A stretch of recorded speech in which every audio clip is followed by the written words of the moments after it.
You've had the chest waders on for quite a while now. Yeah. Yeah, Dave, it's been challenging here for so many. I'm lucky to have had those chest waders because so many people haven't had them. Good news here in Lumberton, North Carolina, is the water levels are going down a little bit. That is a little silver lining to what's a long road ahead for so many. And that also includes pets. Let's talk to Dick Green right now, the Senior Director of Emergency Management for the ASPCA. Dick, thanks for being with us right now. Oh, my pleasure. So, this is your newest resident. This is our newest member of our family. He just came in a little while ago. We haven't named him, but it's typical of what we're seeing out there right now. There are a lot of dogs and cats, and you name it, they're out there. They unfortunately got left behind, and we have agreed to come in and help get them out of their homes and get them back to shelter. Well, and Dick, and one thing, this is clearly an adoptable dog if you don't find the owner, but this is someone's family member. Absolutely, and you know there was probably a good reason this dog got left behind. You know, with these storms, you think it's just going to be a day or two. You think it's not going to affect your area, and so you know these guys get left behind, and we're going to try to get every one of them out of that floodwater in the next couple of days. All right. Dick Green, thank you very much. ASPCA, thank you for your hard work and getting these furry little friends back to where they need to be. One of the sweetest dogs I think I've come across in quite a long time, aside from my own dog, Arlo. This is a nice dog right here. So, of course, it's not just pets, it's people.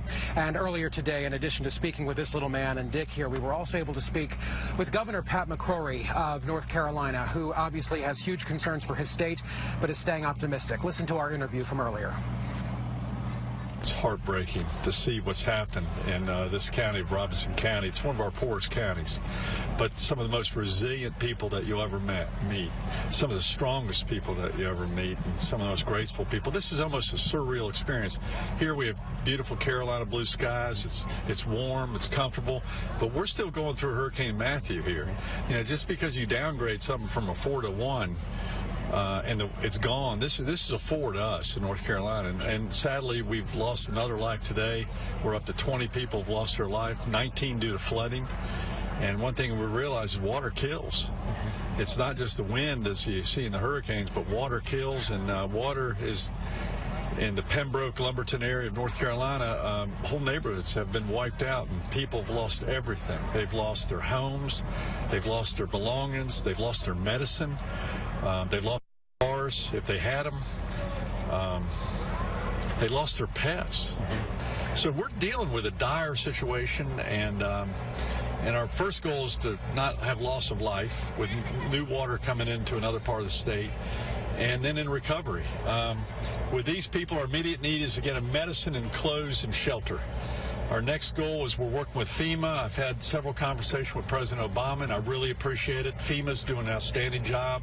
Their goal is to get us shelter. We're probably going to have to temporarily move several thousand people into hotels and then move them into FEMA type of trailers. Well, Governor, what has the president said to you? What kind of help can the federal government give? Well, What's the White House going to do? FEMA, we have to have FEMA help. This is what FEMA is for. Sure. The main help we're going to need is with power, roads. We've had roads washed out. We still have 3 major highways closed in this area. I-95, which is the connection.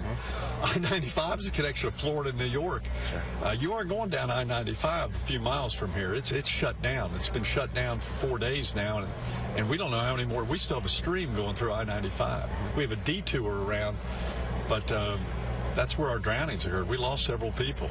Sure. So these are some life and death issues, and not just here in Robinson County, but we're getting warning. The good news is that the great thing that we have now compared to Floyd in 1999, the computer models can predict how high the rivers are going to be, so we can almost tell which 500 structures are going to be taken away from us. So the evacuation orders are now much more specific. And Goldsboro, Greenville, and Kinston is our main area of concern. Well, Governor, and for those people who do have electricity and can watch the Weather Channel right now in North Carolina, what would you say to your residents, many of whom are still hurting but want to help in many ways that they can? What would you say directly to those people? Donate to the people at the Red Cross, which is helping a lot. I'd like to thank the American Red Cross, the Salvation Army, the Men's Baptist Association. Incredible. They're serving like 30,000 people today in downtown Lumberton. So give to the charity that can give direct directly to the people of North Carolina, and even to the rest of them. You know, North Carolina is the 9th most populous state in the United States of America. People in the rest of the United States have no idea how many people we have, but this is the more rural areas of North Carolina. You know, so the people in Charlotte, where I used to be mayor for 14 years, and Asheville, and Greensboro, High Point, Winston-Salem, and Chapel Hill, and Raleigh, it's a beautiful day. So it's hard to realize how this flood is still happening with no rain clouds. This is quite a unique weather issue for us. All right, Governor Pat McCrory, hey, thanks thank for you for your time. I'd like to thank the Weather Channel for keeping the people informed. You've made a big difference during the past, let's see, we've had our Operations Center now open 9-10 days, so we've got a lot of people without sleep, and but appreciate the community. It means a lot to us. Governor, thank you for your time. You haven't forgotten us, and I really appreciate it.